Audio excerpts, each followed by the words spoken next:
For the past 8 days in a row, I have been filming on the lava flow from 2018 next to a village of Kapoho that's now buried underneath this lava. And today I'm going to show you exactly where all this heat is coming from and watch me science the lava out of this volcano. You gotta keep on riding. That's right, you heard correctly. 8 days in a row I have come out here, and most of those days it has been raining at least some part of the day, but I have just been overwhelmed by all this steam coming off of the road. And this is not even as bad as it gets. It's just extraordinary. My hypothesis has been, if you've seen my other videos, my hypothesis has been the water, the rain, trickles down to a still hot, yet to be cooled lava bed that's less than 60-70 feet down. All this lava is from the 2018 eruption of Kilauea, and it flowed next to this Kapoho crater. It's Green Mountain, but it's also Kapoho crater behind me. Today I'm out at the lava fields at Kapoho crater behind me. This episode is brought to you by Progresso Soup and their vegetable classics. There is a fumarole over here that I recall that had some deposits on it, so I think it's going to be consistently warm. But then again, there's no steam coming out of that fumarole today, but steam is coming from everything else. So this is one of the fumaroles that I was talking about. I don't know if we're going to be able to get a can in here to sit. Well, first of all, let's see if there's any heat coming out of here. That's a little, well, actually, it's a good amount of heat if you get down below the, yeah.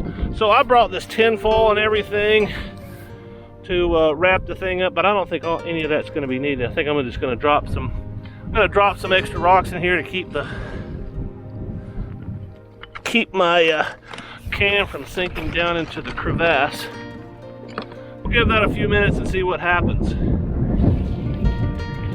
Since I've got the doggone tinfoil, I think I'm just going to throw it on top. Maybe funnel more of that heat up towards my can. We'll see what happens. Oh sure, you can call me a nerd. I'm blown away by this stuff. People pay good money to get into the national park to see less than this. What you see up in the park is a big hole in the ground with a little bit of steam coming out of it. It's a lot more consistent. There's a lot more steam coming out of the big crater up there, and there's a few much larger fumaroles up there that are much more consistent. But I'm just pretty excited to have this kind of access, just roadside access. And you know, I don't want to encourage people to do it because this lava is very dangerous. So don't do this at home, kids. All right, so it's been a few minutes. We're gonna go check on the can of soup. But I think this is even more proof of what I've been saying, that this steam right here that we see today is coming off the top of the hot rock below us. Not molten rock, hot rock.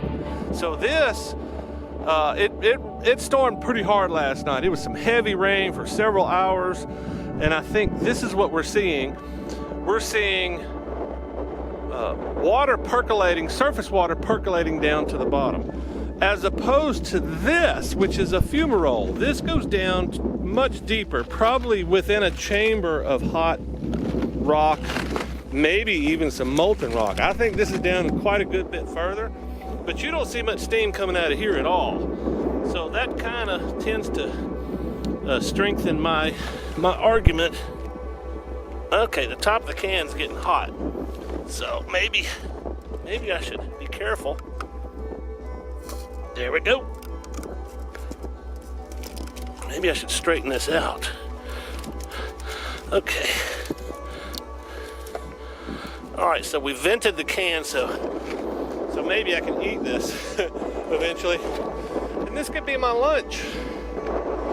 I'm getting pretty excited. I mean, I figured it would at least heat the outside of the can. If I have to wait here another 30 minutes, I am willing to do that for science. That's my sacrifice for science. I am here for science. And I'm hoping that I have some tasty vegetable soup classics. All right, glad I brought a chair. I'm gonna go sit and chill for a little bit. I gotta tell you, it's pretty steamy out here. I mean, it's a tropical island. It should be steamy, period. But there's a nice cool breeze blowing. But being in all this steam bath, it's kind of makes me want to take off my jacket. Actually, kind of makes me want to sit, wrap a towel around my waist and sit on a bench and open up my pores. Try out the soup.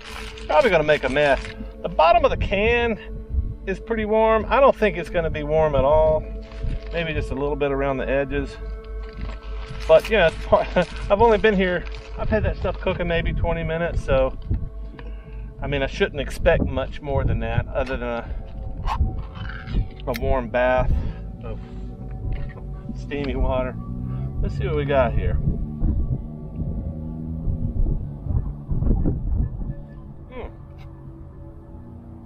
It is warmish, it's not cold. I could have let it sit for another 30 minutes, but I'm hungry. And the rain is right over there. And I'm gonna get some more shots while I'm out here, because this is an interesting day. Apparently I'm not alone, everybody else is stopping. I've had probably 8 people stop in the last 20-30 minutes. One guy stopped and commented how awesome it was.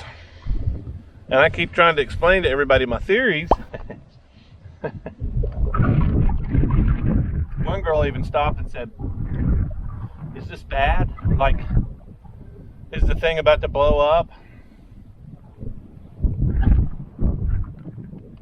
The fear of the unknown. The fear of the unknown can be conquered by knowing.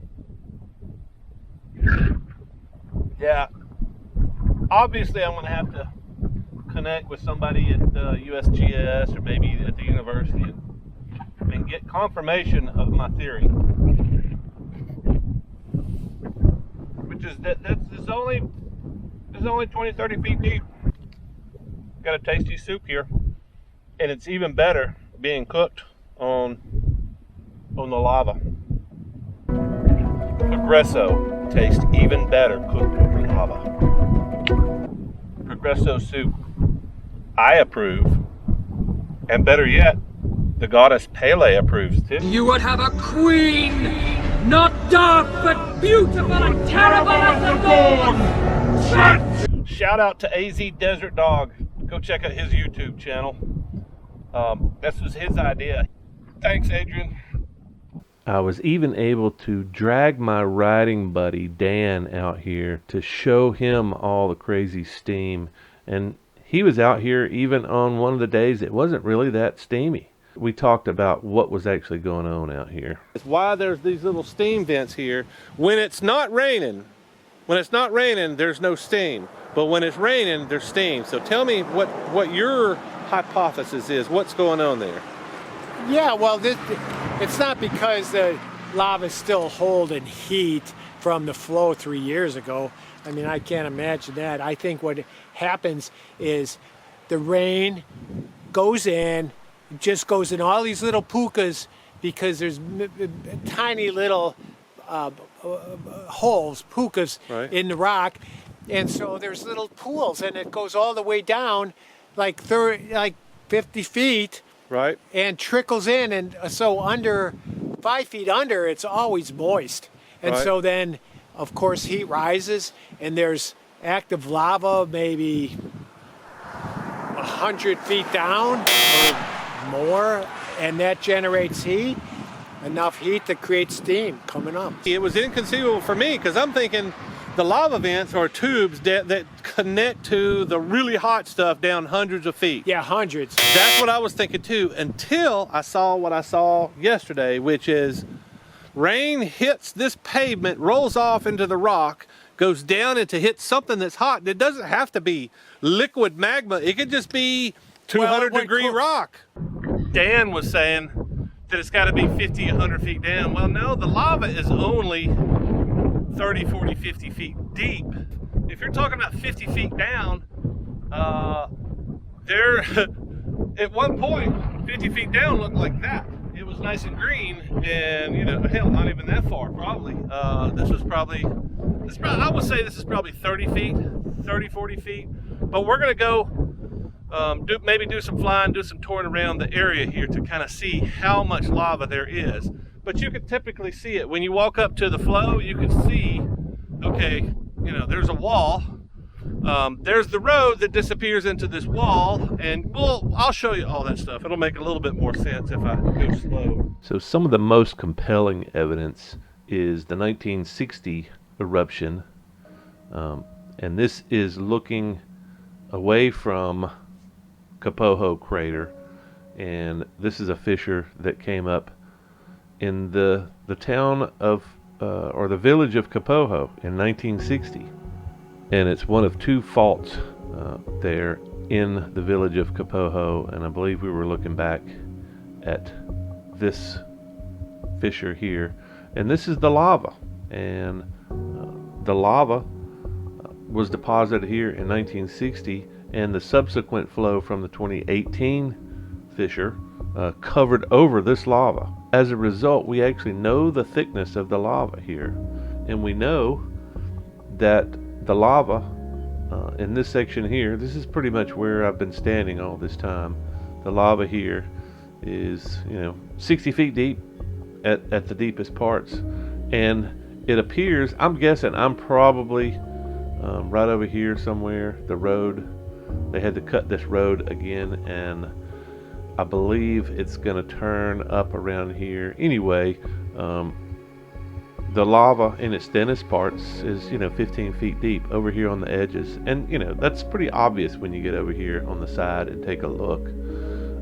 But this kind of matches with the heat that's coming off of the flow, the 2018 flow, and producing all that steam. So this map here is a pretty good indicator of where the most insulated and deepest lava is, and all this pretty much confirms what I've been saying so far, is this is a result of some residual heat left in this lava flow from almost 3 years ago. And as you can see from an earlier drone flight, way before the rain started, it rains pretty much every day here on the island. Most of the time it's either early in the morning or late at night, but lately it has been torrential, gallons and gallons coming down every day, and that's what really caught my attention, all the steam coming off of what is normally looks like this. It normally this section looks like this, with the exception of a few fumaroles. Every once in a while those things get active and blow off some steam, and you can see, they're visible, but those things are all over the island, but they're just small spots. They're but that, you know, this section looks like this normally, and this is looking back on Kapoho crater, and you can see the lava that has filled the crater. It's very deep in that crater.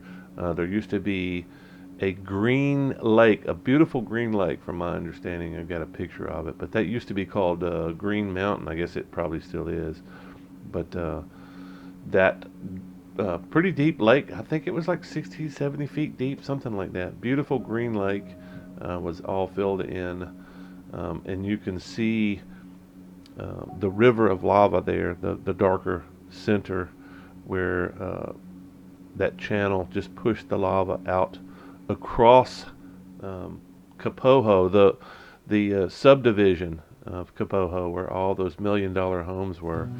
It's really sad when you think about it, all those beautiful homes, all that beautiful, the tidal pools that were out there, all that stuff is gone.